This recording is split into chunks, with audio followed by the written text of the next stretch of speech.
ಅನ್ನಪೂರ್ಣೆ ಸದಾಪೂರ್ಣೆ ಶಂಕರ ಪ್ರಾಣವಲ್ಲಭೆ ಧ್ಯಾನ ವೈರಾಗ್ಯ ಸಿದ್ಧಾರ್ಥ ಭಿಕ್ಷಾಂದೇಹಿ ಚ ಪಾರ್ವತಿ. ನಮಸ್ಕಾರ ಎಲ್ಲರಿಗೂ. ನಾನು ನಿಮ್ಮ ಜೊತೆ ಇನ್ನೊಂದು ಹೊಸ ರೆಸಿಪಿ ಶೇರ್ ಮಾಡ್ಕೊಳಕ್ಕೆ ಬಂದಿದ್ದೀನಿ. ಏನಪ್ಪ ಅಂತಂದ್ರೆ ಚುರುಮುರಿ ವಡೆ. ಬರ್ರಿ ನೋಡೋಣ ಹೆಂಗೆ ಮಾಡೋದು ಅಂತ. ನಾ ಇಲ್ಲಿ ಒಂದು ಬುಟ್ಟಿ ಒಳಗೆ 2 ಬೌಲ್ ಚುರುಮುರಿ ತೊಗೊಂಡಿದ್ದೀನಿ. ಎಲ್ಲ ಕ್ಲೀನ್ ಮಾಡ್ಕೊಂಡು ಹಾಕ್ಕೊಂಡಿದ್ದೀನಿ. ಅದ್ರಾಗ ನೀರು ಹಾಕ್ಕೊಳತ್ತಿದ್ದೀನಿ. ಅವು ನೆನಿಬೇಕಂಥೇಳಿ ಚುರುಮುರಿ ಒಂದು ಸ್ವಲ್ಪ ನೆನೆದ್ರೆ ಚೆಂದ ಬರ್ತಾವೆ. ಎಲ್ಲ ಸ್ವಚ್ಛ ಎಲ್ಲ ಕ್ಲೀನ್ ಮಾಡ್ಕೊಂಡು ತೊಳ್ಕೊಳತ್ತಿದ್ದೇನೆ. ಅವನ್ನೆಲ್ಲ ಫ್ರೆಶ್ ಎಲ್ಲ ತಿಕ್ಕಿ ತೊಳ್ಕೊರಿ. ಅವನ್ನೆಲ್ಲ ನೀರೊಳಗೆಲ್ಲ ಇದನ್ನಾಗ್ಬೇಕು, ನರ್ಮ್ ಆಗ್ಬೇಕವ.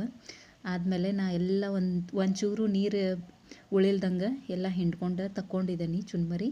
ಅವನ್ನೆಲ್ಲ ಕಿವ್ಚ್ಕೊಳತ್ತಿದ್ದೇನೆ ಕೈಲೇ. ಸಣ್ಣ ಒಂದು ಸ್ವಲ್ಪ ಹಿಟ್ಟುಗತ್ಲೆ ಆಗ್ಬೇಕದ ಕೈಯೊಳಗೆ. ಈ ಥರ ನೋಡಿರಿ ಕಿವ್ಚ್ಕೊಳತ್ತಿದ್ದೀನಿ. ಇಲ್ಲಿ ನಾ ಒಂದು 2-3 ಮೆಣಸಿನ್ಕಾಯಿ ಕಟ್ ಮಾಡ್ಕೊಂಡು ಇಟ್ಕೊಂಡಿದ್ದೀನಿ, ಅವನ್ನ ಹಾಕತ್ತಿದ್ದೀನಿ. ಆಮೇಲೆ ಒಂದು ಸ್ವಲ್ಪ ಅಲ್ಲ ಹಾಕ್ಕೊಂಡಿದ್ದೀನಿ. ಆಮೇಲೆ ಒಂದು ಸ್ವಲ್ಪ ಕರಿಬೇವು ಕಟ್ ಮಾಡಿ ಇಟ್ಕೊಂಡಿದ್ದೀನಿ, ಅದನ್ನೂ ಹಾಕತ್ತಿದ್ದೀನಿ. ಆಮೇಲೆ ಒಂದು ಸ್ವಲ್ಪ ಕೊತ್ತಂಬರಿ ಹಾಕ್ಕೊಳತ್ತಿದ್ದೀನಿ. ಇದಾದಮೇಲೆ 1 ಬೌಲ ಅಕ್ಕಿ ಹಿಟ್ಟು ಹಾಕ್ಕೊಳತ್ತಿದ್ದೀನಿ ನಾನು ಮೇಲ್ಗಡೆ. ಅದಾದಮೇಲೆ 1 ಬೌಲ ಮೊಸರು ಹಾಕ್ಕೊಳತ್ತಿದ್ದೀನಿ. ಇದು ಮೊಸರು ಫ್ರೆಶ್ ಇದ್ರೆ ಚಲೋ ಆಕೈತಿ, ಫ್ರೆಶ್ ಹಾಕೋರಿ. ಆಮೇಲೆ ಇಲ್ಲಿ ನೋಡ್ರಿ ರುಚಿಗೆ ತಕ್ಕಟ್ಟು ಸಾಲ್ಟ್ ಹಾಕ್ಕೊಂಡಿದ್ದೀನಿ. ಆಮೇಲೆ ಕಾಳು ಮೆಣಸಿರ್ತಾವಲ್ಲ, ಅದು ಪೌಡ್ರ್ ಒಂದು ಸ್ವಲ್ಪ ಹಾಕ್ಕೊಳತ್ತಿದ್ದೀನಿ. ಇವನ್ನೆಲ್ಲ ಹಾಕ್ಕೊಂಡು ಚೆಂದ ಮಿಕ್ಸ್ ಮಾಡ್ಕೊಂಡು ಈ ಥರ ಬರ್ಬೇಕು ನೋಡ್ರಿ. ಅದು ಮೆತ್ತಗೆ ಈ ಥರ ಆಗಬೇಕದ.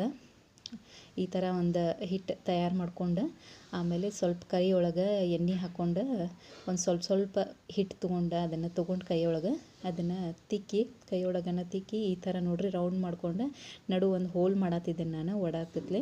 ನೋಡ್ರಿ ಎಷ್ಟು ಚಂದ ಬಂದೈತಿ, ಎಷ್ಟು ಚಂದ ಕಾಣತೈತಲ್ಲ. ಈ ಥರ ಒಂದೊಂದಾಗಿ ನಾನು ಕೈ ಒಳಗನ ಎಣ್ಣೆ ಹಚ್ಕೊಂಡು ಈ ಥರ ರೋಲ್ ಮಾಡ್ಕೊಂಡು ವಡೆ ಆಗತ್ಲೆ ನಡು ಒಂದು ಹೋಲ್ ಮಾಡಿ ಇಟ್ಕೊಳತ್ತಿದ್ದೀನಿ. ಒಂದೊಂದಾಗಿ ನೀವು ಮಾಡಿ ಇಟ್ಕೋಬೋದು. ನೋಡಿರಿ ಈ ಥರ ಮಾಡಿ ಇಟ್ಕೊಂಡಿದ್ದೇನೆ ನಾನು ಎಲ್ಲ. ನೋಡಿರಿ ಎಷ್ಟು ಚಂದ ಕಾಣತ್ತಾವಲ್ಲ.